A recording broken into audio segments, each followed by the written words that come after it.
um,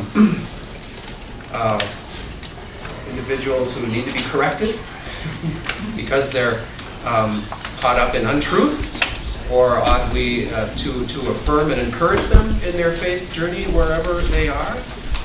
Should we try to work together or keep our distance? As the world gets smaller and smaller, we have more and more folks around us of different beliefs. And so our capacity to answer that question and really have those conversations becomes critical. I don't need to point out the tragedies of different faith traditions and those in them who are unable to get along. And the world can no longer afford those types of holy wars with each other. And so what does that mean for us? During this course, we will do a variety of things. Once a month, we will have a chance to kind of reframe and explore again what we believe. And we'll do that through the book A New Kind of Christianity by Brian McLaren, one of the better overview books of the Christian faith, and also a challenge, an invitation to a way forward that I've read in some time. And he does take up that question of interfaith fellowship and interaction and dialogue. Twice a month, we will have a guest, usually someone who is a practitioner of the faith tradition that we will be exploring. So we have someone who's living it, not merely talking about it, but living it. And we'll have a chance to compare notes and have a little bit of a dialogue between ourselves. And then the final session of each month will just be all of us together with your pastor, namely me, and we'll kind of process what we've heard and what our thoughts are and our reactions and where we're at. We'll gather up questions for the next month, and I'd be thinking about questions that you would want to ask, because I will pass that on to the presenter that's coming in. In October, it's going to be Rabbi Barry Citron from McAllister College, and I would like to pass on questions that you have to him, and that can inform his dialogue. So that's kind of how each month will unfold. This month, we welcome back Dr. Pat Keifert, whom many of you have had the privilege of. How many have heard Pat before? Quite roughly half or so. So you know you're in for a wild ride, because you've been in here before when Dr. Keifert has been here. Pat is a friend of mine with whom I like talking movies. He's kind of a cinema buff, and it may come as a surprise to you, but I like movies too. I am on the board of Church Innovations, of which Pat is the founder and director. A think tank and a resource for congregations to innovate their capacity to do mission. And we have had a long relationship with CI and Pat. Pat was also one of my teachers at seminary and has also been a real mentor for me, and continues as a professor of systematic theology at Luther Seminary. And before I bring up Pat, just a couple of other quick housekeeping items, and then we'll turn it over to Pat. And I know this will be followed, this announcement, by enthusiastic cheers. We're not charging you anything this year. Let's hear it. The bad news is we still have to pay people like Pat, and we don't have enough in the budget to cover it. So we do have some, and we will have to rely on whatever you might feel like you want to offer in terms of a free will offering, whatever you can. And I know we're going to be okay. And so each week we'll have a basket back there. If you feel so moved, go ahead and drop something in there. And finally, Joy, is there a book order back there? Yeah, I'm gathering it. Yes. Okay. I assume, and I hope all of you will treat that first session of each month as part of the class when we do the book study on A New Kind of Christianity. We'll go ahead and order the book for you, and that is, Joy, what is that, $10? Yes. It's $10 for that paperback, and we're going to order the list that we have. So pick it up. We'll alert you when it's arrived. And the first 66 pages you will need to have read by the first Wednesday of October. That's the first section. There you have it. Any questions just on how things proceed? Will there be a quiz? Well, every single week, an online quiz. If you don't get 9%, yeah, you get the boot. No, 20% not at all. And my thanks to Joy back there, who's really helped me kind of put Bravo.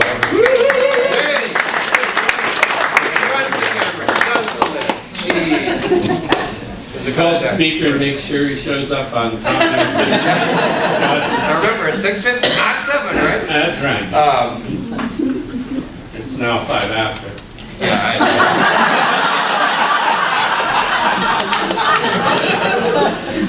Like you care about time. I'm not losing. He just goes to whatever.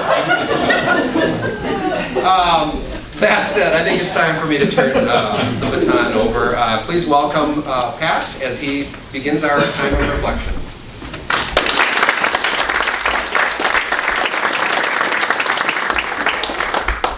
The Lord be with you. Also with you. Let us pray.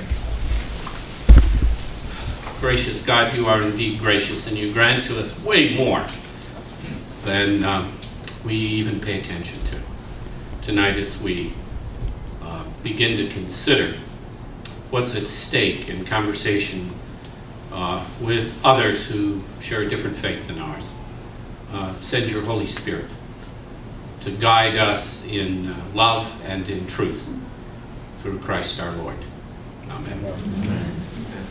Pat, before you get started too, if you're looking at that clock up there, that's a full 3 minutes fast. In case you're going by that, so if you have deadlines, so I shouldn't have told you.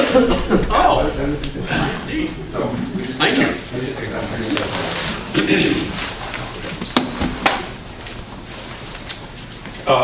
Hey, this really looks like an exciting course of study. Let me tell you at least about a couple of these people because I know them personally. Brian McLaren is a very good friend. He fishes with me. There's a group that ever since 1982 do a thing that's called the Theology group. For those of you who've had a little Greek know that ichthus means fish. It's also the symbol of early Christianity because the first letter of the statement Jesus Christ is the Savior of the world also spells ichthus, fish. So we have an ichthyology group, and I give them a bunch of things to read, and through the year we used to mail things to one another, now we email them, and then we get together fish for a week or so in Yellowstone. At the time I was a pastor just outside of Yellowstone in Cody and Powell, Montana. And if the weather is bad, we talk theology, and if the weather's good, we fish. We have our priorities. But Brian's a part of that group, and Brian is not an educated theologian. He is a lay theologian who happens to write the English language beautifully, which almost then makes it impossible to imagine he could be a theologian. Because we theologians seem not to be able to pull that off, so he writes like an angel. And he really thinks about theology very seriously. But he's basically educated himself through the years. And I want to really encourage you to read this book. He tested big chunks of it with our bunch out in Yellowstone, and even though I don't endorse all of its positions, could you imagine a theologian who would agree with another one? What do you pay us for, right? Not for agreeing with one another, I assure you. He's really good, and it's a great read, and I encourage you to jump right in because it's a great read. The man knows the English language, and he's thinking very creatively about the basics of the Christian faith, and I really admire it. Secondly, Rabbi Barry Cintron and I have done a number of things together through the years. This guy is a class act, and he is a fantastic teacher, and I think you'll really enjoy him. Good sense of humor, very complex. Reformed Jew who has a deep appreciation of the diversity and complexity of Judaism in the world, and is a very good communicator with Christians. So I think, wow, what a great person that you've got, Rabbi Citron. And Jane Buckley Farley was a seminary classmate, and I've known her and her husband for longer than any of you want to know.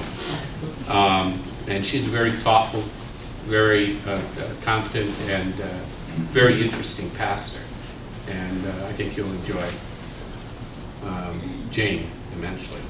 So the others I don't know, but let me tell you, if they're anywhere close to the ones I do know, you've got a great fall ahead of you. I envy you. To the topic, I really have only two things I want to say tonight, but it'll take me a while to say them, as some of you know. The first thing is there is a genuine crisis taking place in Western European and American culture on the question of religion. And it is being created by the conversation with Islam. And we are very ill prepared for that conversation. We in America, I think, are a little better prepared, but I'm working with, for example, I have contracts with the Danish and the Norwegian church, and you want to talk about Lutherans who just don't know what to do with Muslims. They're just absolutely flummoxed. What are they going to do with these people? And what's really bad is these people actually show up and are very active in their religion. And as you know, even though 87% of the Danes are members of the Lutheran Church, because that's the state church, less than 3% of them ever go to church. I mean, they think you can be a really good Lutheran. As a matter of fact, really good Lutherans don't go to church in Denmark. And it's very threatening to them in their culture to have people who take their religion seriously. And these Muslims do. And now it's getting even more complex because young Danes are kind of saying, hey, wow, religion that's serious. And they're getting interested in Islam, and there's conversions taking place. And once again, these Lutherans are going, you get baptized when you're born, and you're a Lutheran from then on, and it's hatch, match, and dispatch. What's going on here? These are, people joining a religion. I mean, it's perfectly un-Lutheran. And it's a panic for them. The Norwegians the same way. They don't know how to deal with diversity because, of course, for them, diversity is, someone's got black hair instead of blonde hair, right? Or brown eyes instead of blue eyes. And don't kid yourself, it's a shock for them. But some of the reasons why they're having a shock, and the Netherlands is the same way, right now, several of the largest churches in Amsterdam, for example, are being rented by Muslims and being filled. And some of the other churches are being rented by Christians who are coming from Africa. And so there are more persons who are not of native Holland or Nederlandse citizenship in Dutch churches than there are Dutch, you understand, on a Sunday or a Friday, depending on the day of the week. And this has created a whole new politics. In Denmark, it's created a very conservative government, in the same way in the Netherlands, who are, Holland for the Dutch, Denmark for the Danes. And this is really new, especially for the Danes and the Dutch, who've always thought of themselves as the most tolerant people on the face of the earth, right? Ask them, they're way better than we are, and they'll tell you, especially the Dutch. The Danes won't, they're so self-satisfied, why advertise? But I'm part Dane, so pick on your own, right? But there's a deep crisis that this resurgence and the fact that so many Muslims are moving to Christian countries. And it's creating a very interesting challenge. And I want to pursue why it is that Western European and American culture is particularly threatened, and why it's very important for Christians to take the lead on creating healthy, safer ways of having this conversation, because a lot's at stake. Certainly, potentially millions of lives, right? So this is not a trivial matter, and we're not doing well. We got a huge problem, and one of the things we need to do is look at whence comes this problem. That's the first thing I want to say. Let's just take a look at what are the rules in American culture and in Western European culture that are creating this fairly dangerous response to a revived Islam.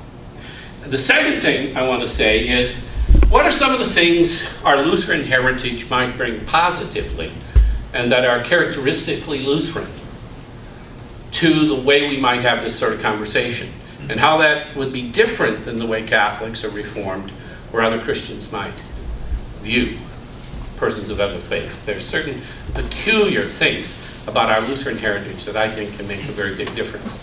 Okay, so two things. One, what is it about European, Western, and American culture that is making it so difficult for us to deal with Islam?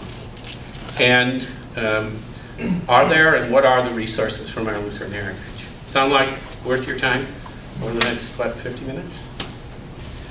All right, the first stuff is stuff some of you may have heard from me before, but I want to talk to you about kind of the assumptions within which the average Western European and American understands religion, what place it has in public conversation. And this story begins with the Reformation, because especially we Lutherans and the Reformed created havoc in Europe. For the first time in European history probably since 400, in the Latin part of the church, the Western part of the church, the part we call the Catholic West, there was really a different choice from the general notion of, well, we're all Christian, they're just different varieties of Christian, but we're all Catholic, we're just different varieties of Catholic. With the Lutheran and Reformed Reformation, something brand new happened in Western Christianity. A new relationship with culture and the state. And you need to know just a little history. When the Reformation started, 1517, a new Holy Roman Emperor had just been elected. Now, the Holy Roman Emperor was the person who ruled over basically the whole central part of Europe. What today we would say is northern Italy, Austria, big chunks of Hungary, all the Western Slavic countries, all the German-speaking countries, okay? This was the Erste Reich, the First Reich, the Heilige Römische Kirche, the Holy Roman Church, and the Holy Roman Reich rule, okay? We all know what the third one was, right? You know what the Second Reich was? Hitler didn't invent this idea of a Third Reich, okay? I know for Americans, European history is irrelevant, but the second one was Friedrich the Great, okay? So there were three, because Germany didn't exist really until 1918. Italy didn't exist until 1870. There wasn't a country called Italy until 1870. Did you know that? There was a bunch of southern Italian states, some northern ones, some papal estates, and as my Italian grandmother would always say, Patricio, Patricio. Whenever they ask you, you're a northern Italian. The southern Italians are And believe me, the southern Italians feel the same way as the northern Italians, right? You ever been in Italy? And as you notice, right? I have a German name, but I've got an Italian body, right? So, like all my Italian uncles, they were great winemakers, and we love pasta. Pasta. So, for the first time in a very long time, a guy by the name of Charles V becomes the Holy Roman Emperor at the same time as the Lutheran Reformation starts. Now, he's a very interesting fellow because his parents were Ferdinand and Isabella, who their marriage had created Spain. Up until there wasn't such a thing as Spain. There was Castile, and there was Aragon.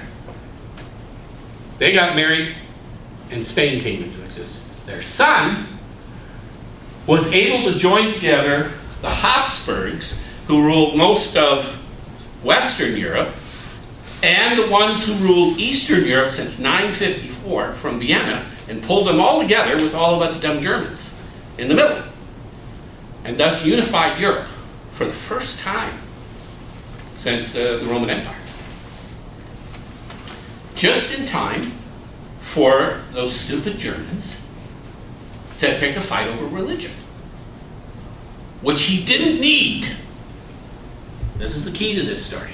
He desperately needed all those stupid Germans because he needed to fight Suleiman the Magnificent, who had 600,000 Muslim churches on the eastern side of the Danube across the river from Vienna. And there was less than 100,000 people in Vienna. 6-to-1 odds. Didn't look good. He needed Germans to die for the sake of Christendom, okay? So he made deals with us Lutherans. Didn't want to, but as Luther says, Suleiman the Magnificent was my Cyrus. Do you remember how Cyrus the Persian made it possible for Israel to return to Palestine? Luther said, Suleiman is my Cyrus. He made the Lutheran Reformation possible. So there would have been no successful Lutheran Reformation without the Muslims. It's the truth. Luther himself says so. Why? Because it buys us 30 years to establish an essentially university movement into a popular movement. But the problem comes when after that 30-year period of time, Charles V, finally defeating the Muslims, turns around and kicks the crap out of us German Lutherans. I mean, he doesn't just win a battle, he just absolutely slaughters the Schmalkald League. I mean, bad news. And now he says, you get in line, because I'm boss now. And these dumb Germans said, no. Come and get us, you idiot. Village by village. Home by home. We've decided this Lutheran stuff is what we believe. Kill us, you son of a bitch. And believe me, that's the kindest language being used. You ought to read Luther. Clean up your idea about pietism, let me tell you. He was anally fixated. It must have been really bad. But anyway, give him this diet. He actually used a brick shithouse in his town. You can go and see it. It's really something. Too hard, too. I mean, think of it. 16th century. Pretty impressive. Man, I was impressed. Plenty of books, you know. Spent a lot of time there. Okay? Now comes the problem. You have to figure out some way to keep constant warfare from happening, right? There is no way Charles V can afford to have his troops. Remember, there were no standing armies then. He'd have to be paying these mercenaries to go from one dumb little German village after another, killing farmers and preachers. He knew he couldn't do that. So he made a deal in 1555. He said, look, as the prince goes, so will the religion of that land be. So if your prince is a Protestant, then you're all Protestants. If your prince is a Catholic, you're all Catholic. Well, they thought that sounded pretty good, right? Sure was a whole lot better than killing one another. Only, the problem was, those darn princes changed their religion for political and economic purposes. They weren't dummies, they're politicians, right? What do you expect? It got really bad in France. It probably worked best in France because it had a woman actually in charge. Her name was Catherine de' Medici. She controlled her father-in-law. She was married to the Dauphin originally. Then he became king. She controlled him. She was one class act. And then she controlled all of her sons. And she was kind of, like all Italians, kind of Catholic. I mean, you gotta understand Italy. I mean, they're kind of like the Danes. They're Catholic, but they don't go to church. I mean, the priests go to church, you know. Every family gives someone over to the nunnery, you know, but let's not make too much of this religion stuff, right? And the Pope, well, look at Italian, you know, color. Everyone loves to pray in Italy, but don't get too serious about this. Well, in France, they kind of took their religion seriously, especially the Protestants. Oh man, these Reformed French, they really took their religion seriously, including a bunch of the guys who were possible successors to become king. Now you got a problem, right? You got a Catholic king, but almost all of his possible successors are Protestant. So Catherine makes a deal. She says to Henry of Navarre, her choice of the Protestants, I'll make you a deal, Henry. You can become king of France if you become Catholic. But the deal will be all the French Protestants can continue to practice their Protestant faith without being burned at the stake. Henry says, oh, fine with me, you know, I'll become a Catholic, fingers behind his back, you know. Is that right? I mean, he's French. What public French politician ever tells the truth, right? Tradition. It's great. Everyone comes to town to celebrate. All the Protestants come to town. It's a big party on St. Bartholomew's Day. They get him coronated, and that night, the Catholic party slaughters over 4,000 people who are the heads of the Protestant church. And a movement is created called the Huguenots, most of whom go to Germany, to Berlin, where still in East Berlin there's a whole section that still speaks French, and they're French Huguenots.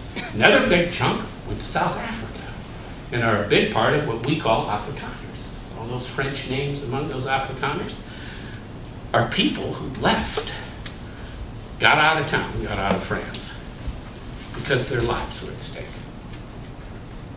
Now, during that, which set into place about 100 years of war between 1555 and 1650. 100 years of war in which over half of the people in Northern Europe died. All under the excuse of Jesus and Martin Luther. A whole new order in the Roman Catholic Church was founded, the Jesuits, who had two purposes: convert the rest of the world and kill Lutherans. Luckily, they were better at converting the rest of the world than they were at killing Lutherans. But they were started by a general, Ignatius Loyola, and had as their primary purpose the formation of military forces to kill Protestants. And they did it. And then there's that great, Swedish king, Gustavus Adolphus, who took his troops back and forth over Northern Europe for 30 years, slaughtering anybody and everybody, but especially the Poles. Go to Poland and ask them how they feel about Swedes. Still to this day. We name colleges after him, but he was, if you'll pardon me, a bloody, terrible tyrant. And he did it in the name of Jesus and Martin Luther. Well, at the end of this time, including, there was a French lieutenant who spent from his 21st year to his 31st year in this last of the wars called the 30 Years' War. who was a philosopher. He had grown up, educated by the Jesuits, and his name was René Descartes. Some of you might have studied a little philosophy, otherwise known as Cartesian philosophy, right? You probably heard of that. Some of you in mathematics, he created a whole system of mathematics called Cartesian. A pretty bright boy, especially for a Frenchman, you know. And, you know, he said, this is really stupid, right? Killing one another over religion. Religion is very important. He was not someone who said, let's become secular. What he wanted was to separate public life from religious grounds. Does that make sense? Unheard of, you understand, in the history of the world at this point. I mean, incredible idea. This guy was really smart. But now, how do you do it? He said, well, there are four things that we're going to have to do this. Number one, we're going to have to create a ground every single human being can appeal to and discover as true for themselves. It can't be on the basis of authority. You understand? It has to be something you can verify for yourself. Two, it has to be indubitable. If you can doubt it, then it can't be the basis for building a culture, right? And a society, a public life. Three, it has to be a fulcrum, he used the expression Archimedean point, a fulcrum upon which everything else then can be proven to be the case. Otherwise we'd lose the world, right? And fourth, it still had to allow for the place of religion. I mean, you couldn't eliminate religion, he had that figured out, right? But religion can't be the basis of the state. Or we're going to have this constant religious warfare. That makes sense? Those four things. So, what did he decide? He started to create what my teacher, Wayne Booth, calls the modern dogma. It's modern in the sense that it's taken place in really basically the last 300 years, between 1650 and 1950. It starts falling apart in the 50s in most of Western Europe and the United States. It's a dogma, not in the sense we Lutherans would use the word. We use the word dogma to talk about a teaching of the church. What he means by dogma is it's a set of rules everyone agrees to, whether you're a conservative or a liberal. We all agree upon it. It's the basis for all of our fights. Kind of the family values. We all agree upon it. And it goes like this. All of reality is unequally divided between a small number of facts and a large number of values. The facts are public. The values are private. You know the system, right? You live it. What took him forever to invent, we now all assume is true, right? That's the way philosophy works. Because the facts are public, they are objective, right? Because the values are private, they are subjective or relative. They're relative to your tradition, your family, your gender, or they're so relative that they're relative to yourself. They're subjective, right?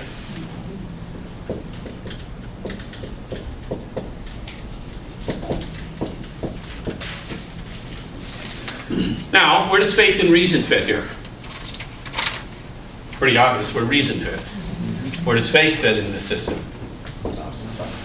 Here. Faith is a value, right? It's private. It's relative to your tradition, your da-da-da-da-da-da. It may even be so relative to your own self, right? Everyone has their own faith.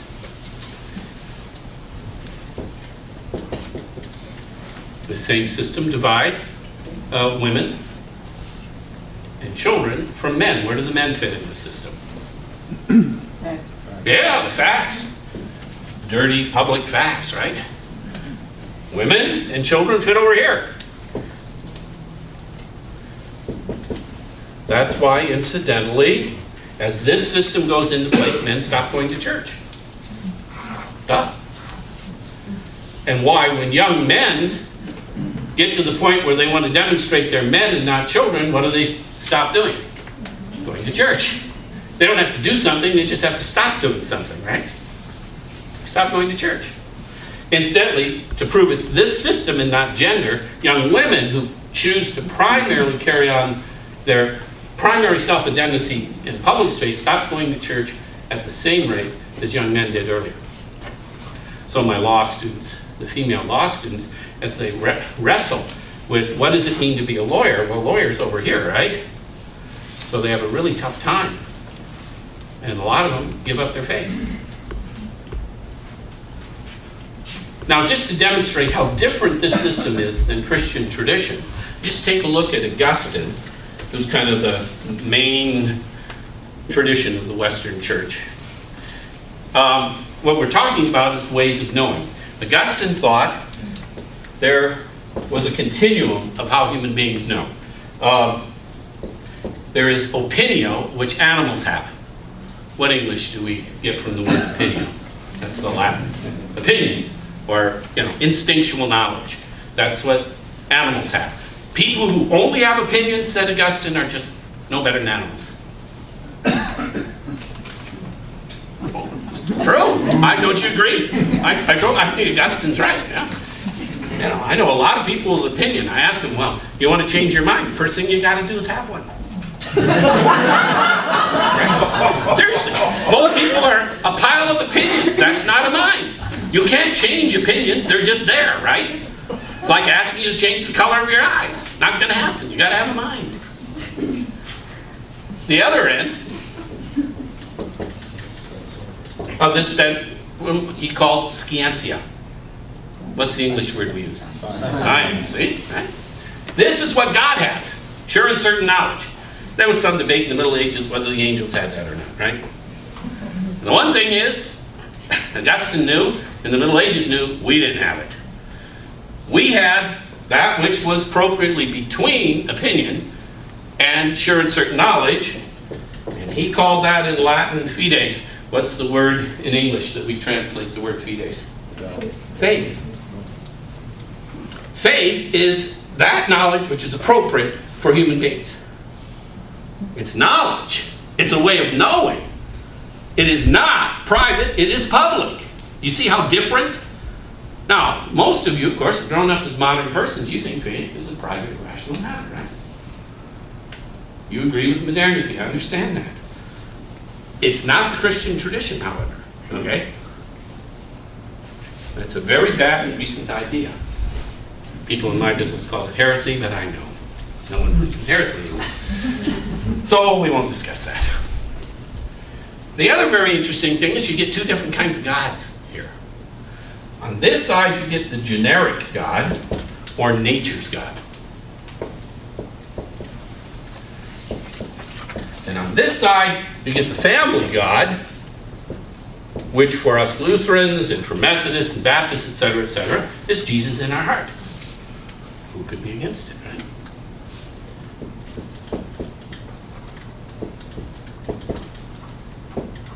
For Catholics, that becomes the heart of Jesus in which we all are. They still keep a sense of the body, but it's the private part of Jesus' body, his heart, or the sacred heart of Jesus, if you look at all the orders in Catholicism, fit that system. All right, what you get is two separate worlds, right? The reason for this is very good.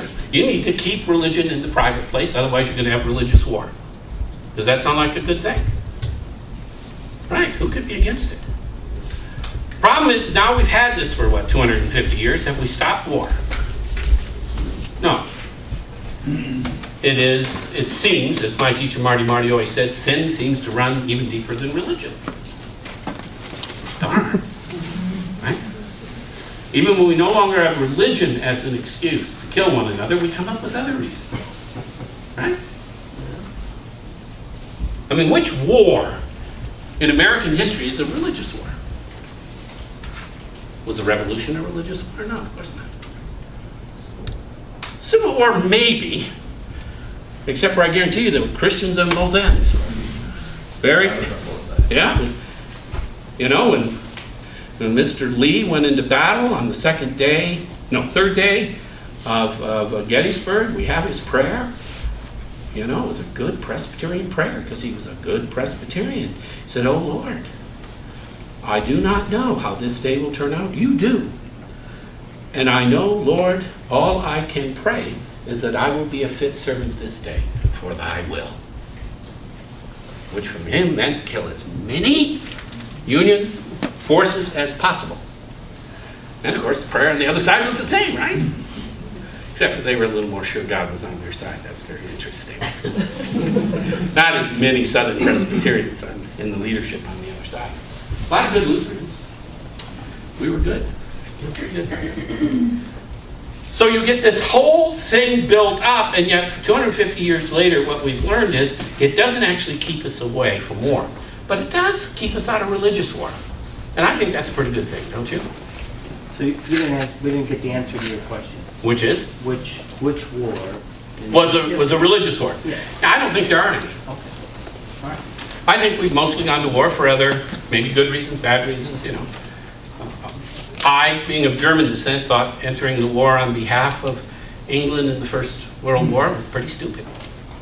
Because I figure all those Europeans, you know, honestly, in the family I grew up in, were all stupid, and why should we go and pick sides? Second World War, well, unfortunately, you know, we had to pick a side. But you know what I'm getting at? That's up to judgments that are not religious, right? We don't think religiously about when we go to war and when we don't. Now are you beginning to see how, however, the entrance of Muslims into this system creates a problem?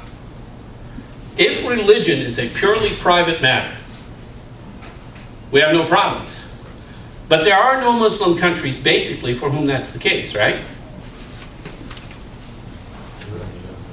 Right? None of them have agreed to this system, any more than Israel has, right? Israel is not a secular state. Israel is what? A Jewish state.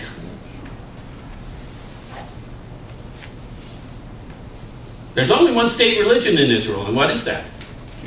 Judaism. It was created for that purpose, for heaven's sakes, right? Yeah, but what is the difference between that and a Norwegian state church? I mean, that... Well, see, that gets very interesting, doesn't it? Because, of course, well, let's pick on the Danes. The Norwegians are a little messier. They're so easy to pick on, I prefer the Danes. Partially because I am one, so, you know, if you pick on yourself, people can't quite get as irritated. The Danes agree to this. You understand? They don't really think their government should make matters on the basis of Christian doctrine. I mean, scratch a Dane and they just, you know, they actually don't want their politicians more than we do. If you ask the average American, for example, George Gallup was asked, the average American, every election period since '48, or Gallup's organization, do they want their next president to be a person of deep personal faith? Answer, over 88%. Yes. Yes. Next question. Do you want to know what that faith is? Less than 25%. Now, how do you make sense out of that? Only if this system's in place, right? We want them to have faith, because faith, by definition, is good. But we don't know what their faith is. I mean, who among here will really go after John Hudson and Mitt Romney about their Mormonism? Wouldn't it upset you if people started to? Wouldn't it? And yet, I've spent my life living among Mormons. I was a pastor in a Mormon town. I've studied Mormonism, and I guarantee you it's a vastly different religion than Christianity. Vastly different. You understand? But as Americans, we would be deeply offended if all of a sudden started people going after them, right? At least I would be. Because I think we ought to separate at one level religion from public civil life, huh? It's pretty deep in us. I've been teaching constitutional law 27 years, not because I make a lot of money doing it, but because I really believe God was up to something good in the U.S. Constitution. Really important. Yeah. Well, your statement that there's no Muslim country that's accepted the modern dogma. Right. But Pakistan was at least founded as a secular country? Like Well, that's a nice theory, but Pakistan still has a clear rule that it's a Muslim country, even though its constitution says, And it's certainly not in practice. yeah, and try to be a Christian in Pakistan. I hope you have a chance to spend some time with one of my colleagues, Charles Amjad Ali, who is a Pakistani, who grew up, he's a direct descendant of the Prophet Muhammad, but who as an adult chose to become Christian, and ask him what his life has been like. So, yes, So were the founders of Pakistan, were they trying? some were. There was a strain of Pakistan that were trained in England mostly, who wanted some sort of a secular state. Their constitution can provide for that. They have, not technically a First Amendment like we do, but something that could be used to function as a First Amendment, but it's not. Turkey the same way, and depending on who's the head of the Turkish government, it is either more or less. And let's be honest, through most of American history, we've really been a Reformed Protestant righteous empire, to use Martin Marty's way of describing it, right? Everyone else can practice their religion, but the one that's really in charge are the Reformed Protestants, right? And when they lost their power, right, in this system, they wanted to get it back. It was all right to say, well, it's all private as long as we were running everything, right? When the Catholics came, they didn't want to send their kids to the public schools. Why? Because the public schools were de facto Reformed schools, right? And why should Catholics want their kids educated to be Reformed, right? When Lutherans, at least of my variety, came to this country, they did the same thing because they said, we don't want our kids to grow up Reformed.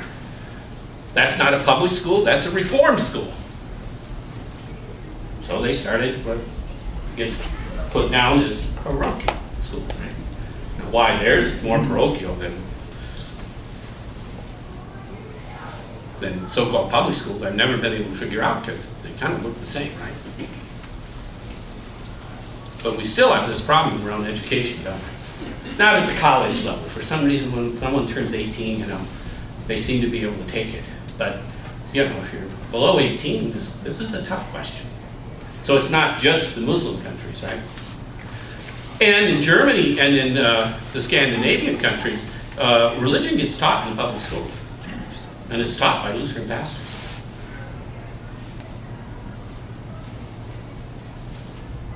Though, once again, they're not very Christian. But they are Lutheran. Right? I mean, in Sweden, it used to be possible. It was impossible to be a Swede and not a Lutheran unless you refused to become a Lutheran. So if you were born a Swede, whether you went to church or baptized or not, you were a Lutheran. There were about 500,000 Swedes who were Lutheran who'd never been to church and never been baptized when the Swedish church was disestablished 5 years ago. So I always, I remember when I was told that when I first started to work for him, I said, gosh, I knew it was possible to be a Lutheran without being a Christian, but I didn't know it was the law. But nice questions. Those are really vital questions. It's tough. Even if you got the right constitution, it's hard to live that way, isn't it? But the establishment was freedom from religion and freedom of religion. Right. There were two things, in which we tend to ignore the one. That is freedom of free association for religion. The state's job was to make sure that this was an environment in which religion could be practiced, and that it wouldn't be the one who established it. The second has tended to be the one we've used since 1947 as the primary concern, namely this very strange notion called the wall of separation, which doesn't exist in the Constitution, and frankly in the history of the interpretation of law shows up for the first time in Evenson versus the US in 1947. And yet I bet you there's no one in this room, except for those who were trained in law, who would think that the separation of church and state wasn't right in the Constitution, but it's not. And the wall of separation absolutely is not. It's just the state can't establish a church. No. So this is sort of a modern movement, perhaps, to move from, to blur that line in the modern In the late, what I would call late modernity, or in a postmodern period now, or I call it kind of reflexive modern, since 1950, this has started to kind of fall apart. And some of it is seen as, say, Christian nationalism within the United States. Yeah, and in Germany, and right? And in these northern European countries who are just scared spitless with these Muslims. Yes, we believe that the public space shouldn't be based upon religion, but we've always been able to be in charge. Now that we're not so much in charge, we want to put Christianity into the public space again, right? And this is true for liberals as well as conservatives. This isn't, a lot of people say, oh, well, that's those moral majority people. Well, yes, but there are plenty of liberals who all of a sudden want to, you know, I work with the Reformed Church in America and their national offices, National Council of Churches, ELCA, Episcopal Church USA. They all, Methodist, PCUSA, they all want to go back to the day when they could tell people what the moral thing is. They want to be the chaplains to the state, on the left and on the right. You really don't want to obey these rules, right? It's a tough time we're in. And now enter Islam, and almost all the, except for African Americans, who are converted, over 50% of the African Americans that are converted to Islam are converted in prison. Did you know that? The Black Muslim movement is essentially a movement among Black Muslim males while they're in prison. And because of our, in my opinion, stupid ways of dealing with crime and justice, we give them plenty of very resentful African American males to convert. And aside from a few very serious movements like Chuck Colson's movement, Christians have not been good at prison ministry. Whether we like it or not. We talk a big game, but Muslims are doing a far better job caring for males who are African American in our prisons. And the result of that is huge conversions into the Black Muslim movement. Otherwise, the only growth in the Muslim religion in the United States is immigrant. So they come with all the complications we Lutherans did, not speaking the language, many of them wanting to go home, like the Somalis, right? Who view Minneapolis as, how can you sing the Lord's song in a strange place, to quote the Psalms, of what Israel felt like in Babylon, right? And so they're young men, as young men are apt to be, pretty romantic and, you know, full of themselves. I kind of remember that day in my life. Vague, it's still there. When I see a young man full of himself, I go, oh, I remember that. It was kind of nice to think I could make a difference. And, you know, they want to do something for their country. And so they get caught up in this nationalism, and they end up doing some pretty stupid things, haven't they? I wouldn't want to confuse that with their Islamic beliefs, though. But it's pretty hard not to, because they do, right? Because for them, nation and religion are identical. They don't have this system. They don't believe in this system. And therefore, they're a profound threat to one of the basic rules all of us in this country have agreed to play by the rules, right? Does that make sense? Seems the issue is lack of assimilation as far as the national unity. Before, it didn't matter where you came from, you were still an American. But it seems now, I'm not saying expressly Muslims, but people are becoming more tribal, staying within their own. That we are, of course, becoming a more tribal world, period. You're right about that. And the other thing was you've got to agree to this rule to survive in America, right? And if you don't, then you're going to be going against a deep grain of what makes us American, right?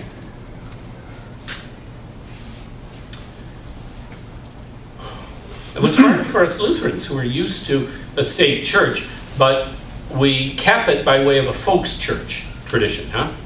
Basically until the Second World War, or after the Second World War to some extent. But now, I mean, most people don't become Lutheran because, oh, there's the Swedish church, right? What variety was this? This is the Swedes, wasn't it? Because it came out of Mount Olivet at 49th and Knox, which is the Swedish, the young Dal church. The Swedes, which was kind of the upper crust, as opposed to the Norwegians like John's family, Free church, ne'er-do-well Norwegians, right? Those Sprongs, farmers and things like that. Peasant stock. Peasants. Real people. Yeah. Well, we all know the story of Noah, don't we? Yeah. We'll forgive him. He's kind of cleaned up his act. This church did not come out of South Minneapolis, Mount Olivet. This was here first. German. Oh, the one across the street was German. Echte. Und warum habe ich nach dieses gehört? I've been told all these years, even by Keith, that, it came out of Mount Olivet. No, he didn't, did he? Yeah. Oh. Mensch. No, that's Mount Olivet South, the big one. This is the main. No wonder I always like this place. I thought the one Swedish place on the face of the earth I feel at home. No, it's really German. No wonder. Now we can just get a few Italians. We got it made. That's great. Thank you. What's your name? Barb Heinrich. Were you Heinrich? Oh, no. We'll have our Kraut and Spatzel later. Ah, he's the Heinrich. Mostly German. That's right. Oh, we won't hold it against you. Oh, Swiss? Oh, boy. Whew. And I'm late. Yes, sir. connection whatsoever No. with Mount South and us. All right, we'll just pretend. started here. Oh, I'm sorry. I was just dead wrong. Just dead wrong. Only thing that makes me similarity is our Name. new name on all of Yeah. it. New as of name. What was the name of the church across the street? It was. Emmanuel. Oh, good German name. Yeah, Emmanuel. Good. Anyway, so I can't win them all. building across the street didn't become Mount Olivet until about 1852. Is that right? Oh, after the war and all. And it was kind of like a draw and a half It was. Just what to name it. from the name, yeah. Thank you. Oh, I feel so much better. I'm so glad I was wrong. Turn to a neighbor and give an example, both of how this seems to actually be how things work in your life, and where is it falling apart in your life, where this isn't no longer working. Because you probably have experiences of both in your life. Well, I know that women thing is, since 1950, isn't the same. Ah, it's starting to fall apart, isn't it? Except at church. Except at church, right? Well, The attendance of males in the mainline Protestant church has been down, and continues so. We're in, now, what is it? If you're a male confirmed in the ELCA and you're under the age of 35, over 85% of you aren't going to church. What's the number for females? But only 45. So massive difference. So it's still a good place to go and find a wife. But it is a horrendous place to go and find a husband. Let me tell you. Unless you're gay and then, all bets are off. But right, it's a different game, which is a blessing actually. But no, we're a disaster in terms of males in mainline Protestantism. My favorite piece on this, and it's pretty depressing, but it's true. One of our researchers who was on our research team at Church Innovations was the head of research for the United Church of Christ. He did a study on congregations where their highest priority was being multicultural and diverse and inclusive. That was their goal. That was the most important thing in their life. And who made up such congregations? White, middle-aged, Women? females. I was going to say also fat, but I'm not going to do that. That's the predictors for gallbladder surgery. But anyway, it's the problem of being married to a physician. You get all these strange facts, and you get no. I'm having fun with you. Oh, I'm seeing some women who aren't taking that very funny. But okay. You can call my wife; she'll just say, "Ah, he's hopeless." So in other words, the more committed a congregation is in mainline Protestantism to be inclusive, the less inclusive they are. Right? Why? Because ideology, everyone knows this, Karl Marx said it. Ideology never changes behavior. Never. It's a Marxist critique, but we'll pretend like it came from somewhere else. Ideology never changes behavior. Where are the multicultural churches in America? Catholics and Pentecostals. The two fastest growing forms of Christianity. Within a decade, they'll make up 45% will be Catholic, 45% will be Pentecostal and neo-evangelical. And we'll be almost out of business. That doesn't take a genius. I'm still younger than the median age of the LCA Lutheran. And as you can tell, I am not a young man, though I'm much younger than I look. Why is that? Why is what? You wanted to try and teach Lutherans. Look at you. I mean, you're killing me. I get no respect, right? Why is evangelical churches and Catholic churches, or evangelical churches in particular, growing much faster than mainline Protestant? Because they share their faith. They blow their line. Yeah, all over the place, right? Right. Sure they are. So you're saying they're more traditional Christianity? They're behaving more and more like what Christians were before this agreement. Even though they were the ones who formed the agreement. They're going, hey, that sticker doesn't work and we're not going to play by the rules anymore. Catholics never agreed to it, do you understand? Catholic bishops still think they teach everybody. And what do they get when they blow the line? What payoff do they get? They get relationships with neighbors of trust, in which when crises happen in their lives, they share their faith and those people become Christian. Because that's how conversion takes place, overwhelmingly. It doesn't take place by big evangelism techniques. It doesn't take place by advertising. Conversion is a really simple thing in America. We got all sorts of sociological and psychological evidence on this. You're in a trustworthy relationship, a trauma happens, either something really good or something bad happens in your family. People you trust gather around you and help you interpret that trauma in terms of their faith, and you accept it. Which is a form of marketing. I mean, it's getting the word out, but it's not your traditional, like, let's take an adult in New York Post. It's integrated marketing. Yeah, you might be able to use that. I think it's so much more sophisticated than most marketing techniques I see churches using. I don't find that a very helpful metaphor. Well, you didn't take enough marketing classes. I've read a lot of marketing theory. There's previous theory called rhetoric, but it's mostly about forming relationships of trust.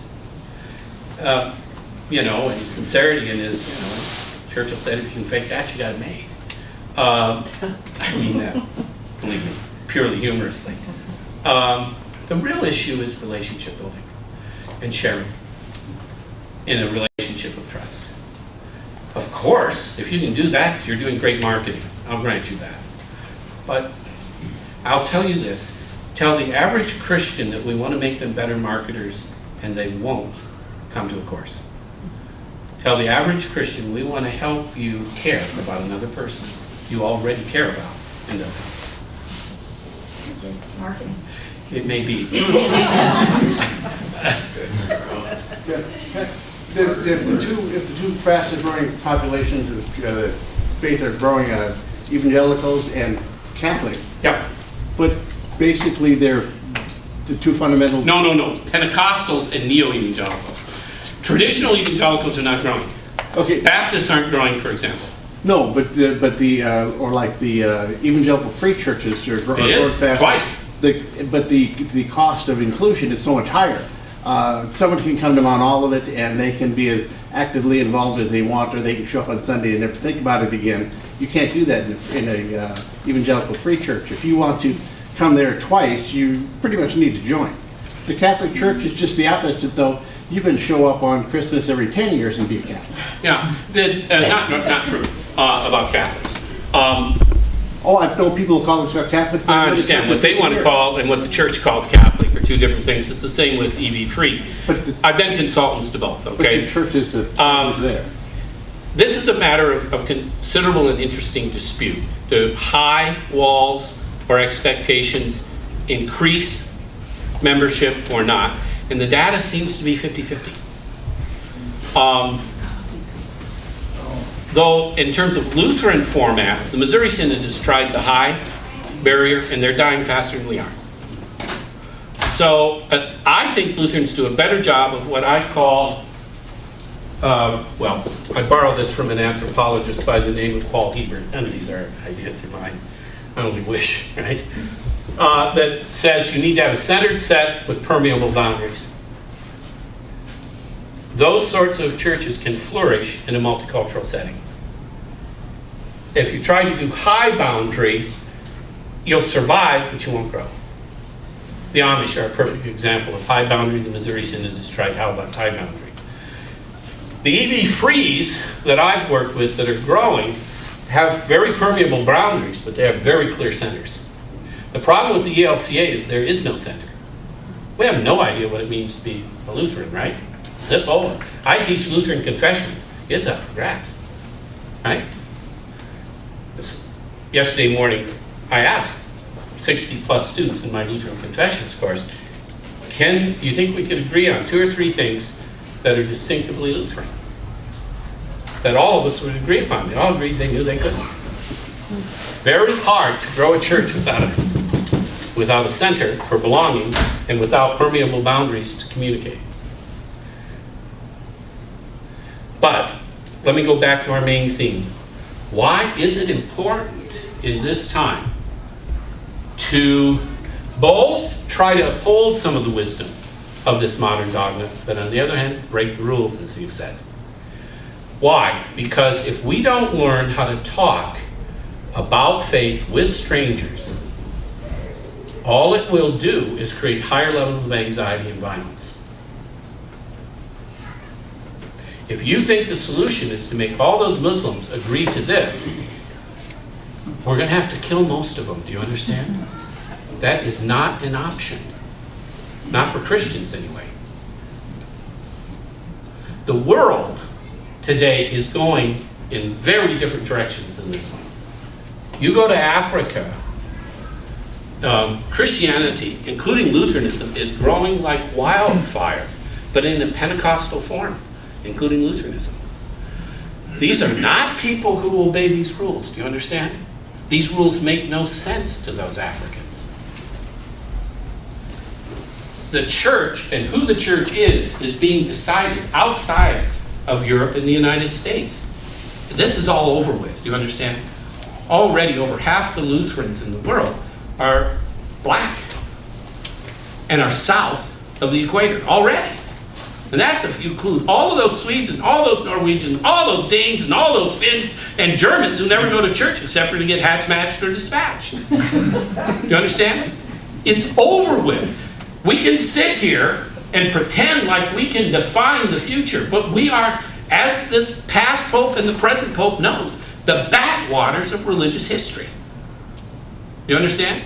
This is not where the world's religious sensibility is being formed. It's being formed in Asia, in Africa, and in South America. And it's not obeying these rules, like it or not. Just not. But Pat, if we're in the postmodern era now, if that ends at which is what Brian is going to argue. I get a little nervous with that language. Then we too are, but even you put 1950 as the end point of the modern dogma. Right. Then we're 60 years past, so we're moving in a different direction We as are well. too. We are clearly moving in a different direction, but some of us slower than others. Lutherans tend to be very modern. An ELCA Lutheran will tend to obey these rules much more than someone who is a member of a non-denominational church who works at your same place, makes the same amount of money, and cares about the same things you do, except for they're a member of a non-denominational church, and they're going to break these rules. They're going to talk about their faith. They're likely to make friends and invite them to their Bible study group. All these things, of course, Lutherans don't do, generally speaking, right? We better... Call her quick. Yeah, sorry. I'll be back next week to talk about, well, what are the positives from our Lutheran heritage, which incidentally precedes this, right? We Lutherans are pre-modern persons in our theology, and there's some great resources in that pre-modern. to help us, both with integrity, remain true to the Lutheran witness of the gospel, but be able to have an open and very fruitful conversation with persons of other faiths. That will be next week's theme. Thank you. And everything that Pat has shared is available to you courtesy of Joy's videotaping, including the comments about the brick house. And is that available? Go to is Luther's house, which was the Augustinian monastery in Wittenberg, and you'll see brick, 2 holes. Lots of room for books. This is online.